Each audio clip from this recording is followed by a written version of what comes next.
So let's jump right in. Today, we're going to tackle a huge question, one that gets to the heart of faith and history for millions of people. Has the Bible been corrupted?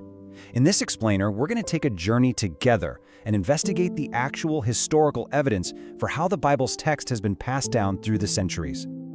Now, this idea right here, for millions of people around the world, especially our Muslim friends, this is a core belief. It's something taught with genuine sincerity. And look, it's a really serious claim, right? So it deserves a serious look, based on historical data, not just emotion. Our goal here isn't to argue. Not at all. It's simply to explore the evidence together. So what does the evidence actually say? Let's put on our explorer hats for a bit. We're just going to look at the objective data, the stuff history has left for us to find, for both the Bible and the Quran. Ready? Let's dive in. Okay, so the first piece of evidence we're going to look at, it's probably not what you're expecting. It's not some ancient scroll or a piece of pottery. It's the structure of the Bible itself. And when you really look at how this book was put together, the idea that a group of people could have faked it, well, it just becomes incredibly unlikely.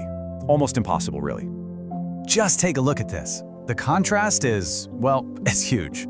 On one hand, you have the Quran. It came through one person in one language over a relatively short period of about 23 years. And you know what? You'd expect a book like that to be consistent. That makes total sense. But then, you look at the Bible. We're talking about 40 different authors. These are kings, fishermen, doctors, scholars, all writing over a span of 1,600 years.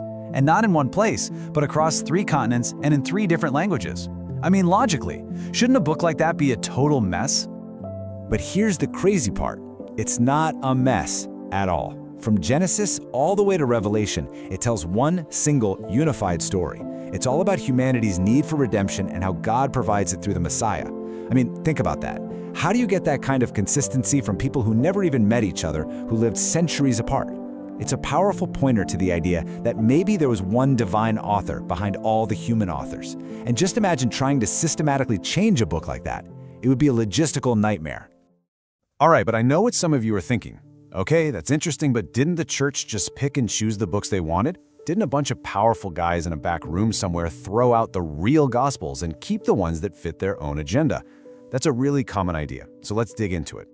So that whole image of bishops at the Council of Nicaea voting on the Bible, you've probably seen it in movies or read it in novels. But the thing is, historically, it's a myth. It just didn't happen that way. The truth is, the early Christians, way back in the 1st century, were already using and sharing the 4 Gospels and the letters from Paul. They already knew which writings had authority. So when the councils came along hundreds of years later, they weren't inventing the Bible. They were just officially confirming the list of books that the church had already recognized as God's word for centuries. It was a process of discovery, not invention.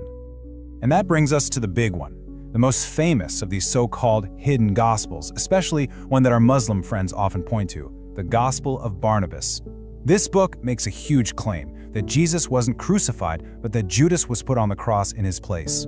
Now, if that's true, if this is a real, authentic text that the church buried, that changes everything. So is it?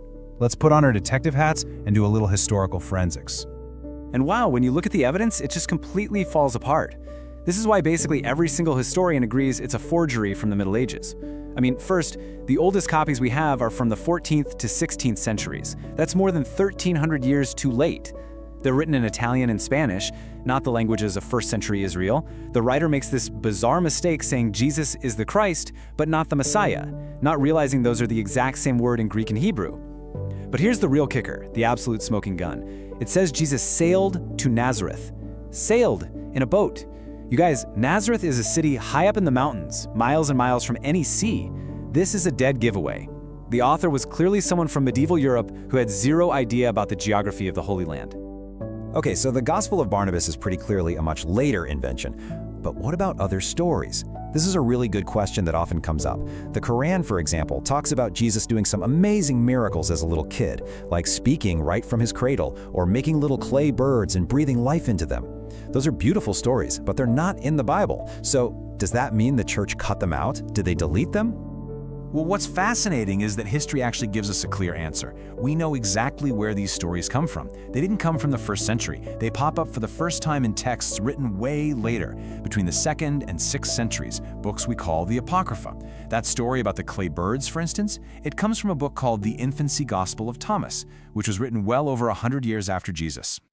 And this is such a key point. The early church didn't delete these stories. They drew a line in the sand. They made a careful distinction. They said, over here, we have the accounts from the 1st century, the ones based on eyewitness testimony. And over here, we have these later legends that came along hundreds of years later. The goal was never to hide the truth. It was the exact opposite, to protect the truth from being mixed up with myths and stories that had historical errors and painted a very different picture of who Jesus was. So, if the whole point was to protect those original eyewitness accounts, the next logical question is, how well did they actually do it? How were those texts preserved over time? This is where things get really interesting. Let's compare the manuscript history of the New Testament directly with the history of the Quran, just looking at the historical record for both. When it comes to the New Testament, the amount of evidence we have is just staggering. We have over 5,800 ancient Greek manuscripts. 5,800! And some of them are from incredibly early on. What this mountain of evidence gives us is a totally transparent history. Scholars can literally lay them all out, side by side, compare them, and because of this, they can reconstruct the original text with something like 99.5% accuracy. It's just incredible. And here's the genius of it. The way these texts spread was completely decentralized. Think about it.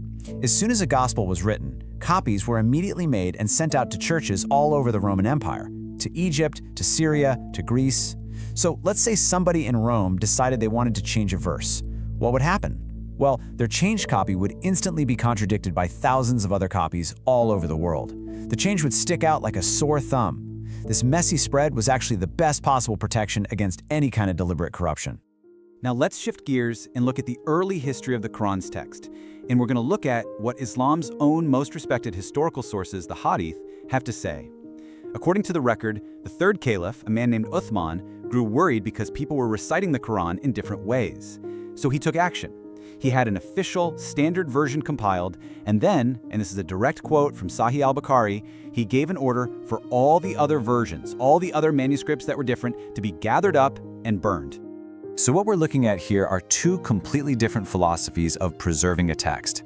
With the New Testament, we have this open, transparent history where all the different manuscript copies, even the ones with minor variations, were preserved. This allows anyone today to go and verify the text. In the early history of the Quran, the approach was one of centralization. A standard version was created, and the other, variant versions, were destroyed by the state. So one history is based on preserving all the evidence, and the other is based on eliminating conflicting evidence. And what's really interesting is that even with that massive effort to standardize the text, variations didn't completely disappear. For example, if you go to most Muslim countries today, like Saudi Arabia or Egypt, they use a version of the Quran called Hafs. But if you go to parts of North and West Africa, like Morocco, they use a different version called Warsh.